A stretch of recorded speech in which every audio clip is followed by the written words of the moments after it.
Namaste. Welcome to Tree Post Cooperative Podcast. This is episode 1. I'm Jay, and this week we are joined by Brian Ford, who is the CEO and owner of Fortified Media.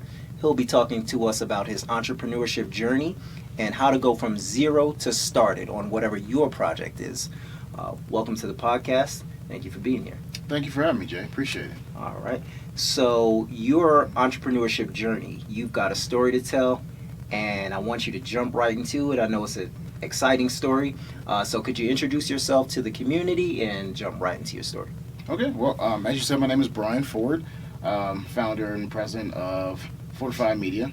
It is a faith-based, family-owned, veteran-owned company. And I'm a veteran. I'm also a family man. Been married for 21 years to Dr. Renee Ford. Have 3 children. My oldest daughter, Brianna, she's still living on the East Coast.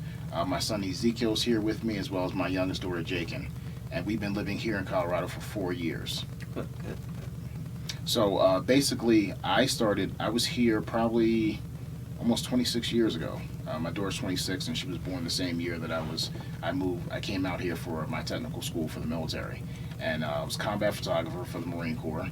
And I fell in love with Colorado, and I knew I had to come back one day. I just loved the atmosphere. I just loved the mountains. And I knew one day I had to come back here. As a matter of fact, my wife tells me that our first date, all I talked about was Colorado. So probably about 7 years prior to us moving here, we started doing our research, and we realized that, the Springs is probably a good place for us to settle down. And we made a faith move, and we moved out here. All right. So let's get that story. I know it's action-packed and got a lot of good information for the community. Let's jump right into it. Okay. So my journey as an entrepreneur started really when I was young. And in this part I probably shouldn't say, but when I was in junior high, some friends of mine, we decided to acquire some items from the local Coca-Cola plant. Every Friday night, the workers would be out front, and they'd be laughing and joking, and we would strategically go around the back and take some sodas. We would go to the local, we would go to a couple local spots, and we would sell them. So even back then, even though I shouldn't have been stealing, I had the entrepreneurship mindset that, okay, I like this. I like to have my own business. I want to run my own things, and I decided, okay, let me start with, one thing that I love doing, and that's photography. So let me sell my pictures, let me take pictures of events and do different things. And I've been taking pictures since I was probably about 13 years old. So I went to a Votech High School, and they taught me video as well as photography. And from there, man in a pretty nice suit came down and said, I can get you a job doing this in the Marine Corps. So I became a combat photographer for the Marine Corps as a reservist. I did that for about 8 years. I switched over to the Naval Reserves and did that again for about 2 years. Switched over to the Army National Guard and did that for another 2 years. And I've been in the Air National Guard for about 7 years now, and I work in public affairs.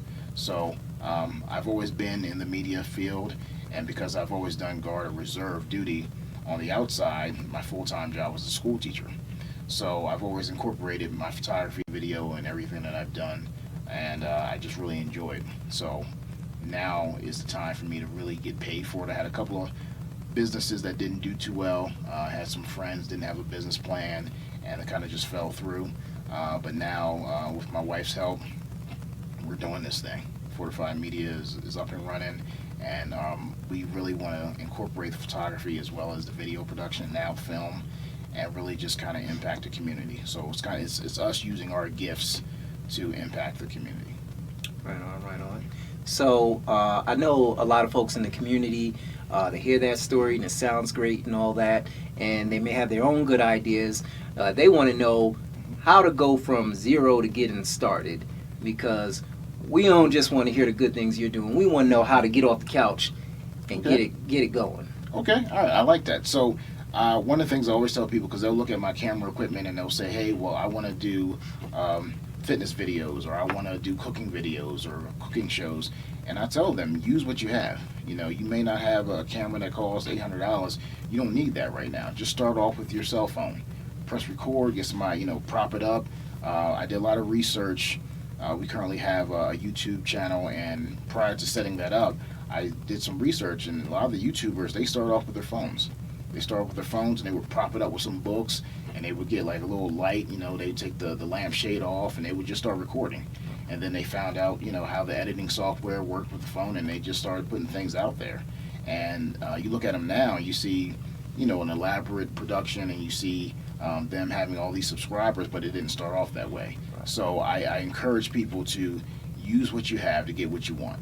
So if you just have a phone, just use that phone.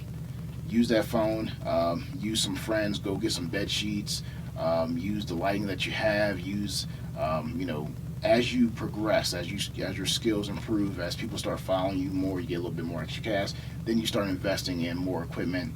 But you should always be investing in yourself, always learning how to perfect that craft, how to be better at what you do.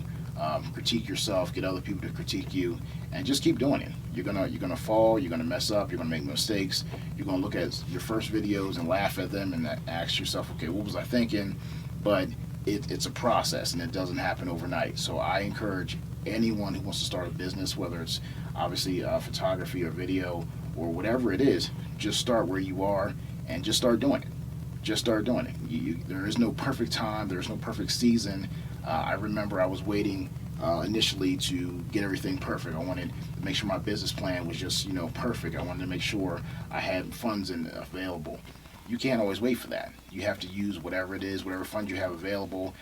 Your business plan, from what I understand now, should be like a page long, because if you go to a bank, they don't have time to read through a whole booklet of all your plans, but they want it cut and dry so they can say, okay, all right, this is worthy enough to give you funds to to get this up and running. But I say use whatever you have and just start building from there. All right, appreciate that. So good advice for you up and coming, whatever, insert whatever you do. So we'll come back in the next segment, and we'll talk about how you actually got off that couch, got started, and went through that journey to become CEO and owner of your own media company. So you guys stay tuned.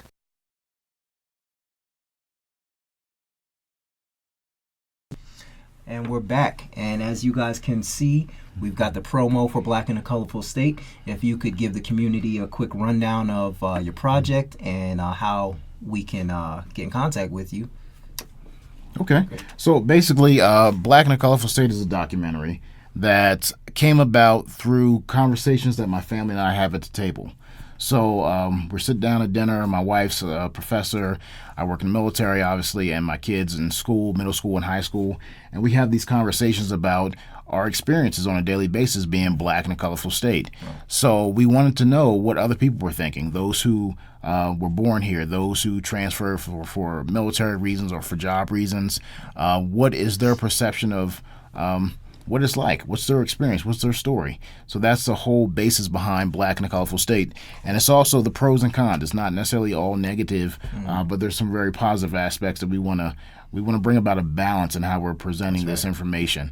But that's really it. It's going to be on YouTube, February 1st, 2020. And if you go to our social media, we're on YouTube, we're on Facebook, and also Instagram. And you can check out, we have videos. We did a trailer a couple of weeks ago, and we also have a lot of stills that we do behind the scenes footage. So you can just follow us up to the day that it comes out. So the world premiere is going to be February 1st, 2020, Black in a Colorful State. All right, so thank you for that, and thank you for bringing this information to the community. So Southeast, if this is the kind of content that you'd like to support, if this is like what you'd like to see coming out of the Southeast, remember that you can support this content through purchase, donation, or by becoming a co-owner of Tree Post Cooperative.